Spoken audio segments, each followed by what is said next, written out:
nhau dzechishona muri kudzipiwa naGamuchirai Dube, sign language muri kudzipiwa naBhiyiwe Shira. Tasangana zvakare munguva yenhau. Nhasi takurudzirwa kune vari kutravhela vari kuenda kumusha maguta akasiyana siyana kuti tidhiraivhe zvakanaka.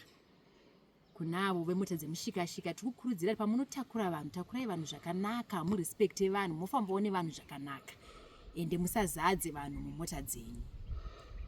Kune vari kuenda kumamisha nguva ino inguva yekunaya, tisayambuke nzizi kana tichiona nzizi dzakazara, ngatimirirei nzizi dzoserera tizoenda zuva ramangwana.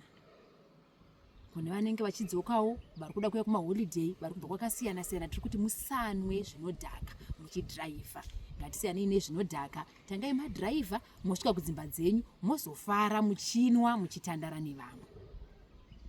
Kune varoora vari kudzimba kuti patiri kuenda kuna naamweni ngativatengerewo magirosari, tinovapawo rudo, tidanane, tifarirane, tisashaudhane maholiday anaya.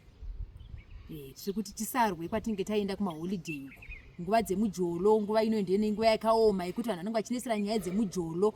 Mujolo wakangooma, so ukaona munhu wake ane mumwe munhu, chimbomupawo mukana weholiday kusvikira wapera mozonesana zvenyu pana January. Nekuti hazvizodi kuti zviti ukanesana nemujolo, renti iri kuuya, maschool fees ari kuuya, tiri kungoti ngatingofamba izvi zvingoendeka zvakanaka, holiday dzipere mune zvakanaka.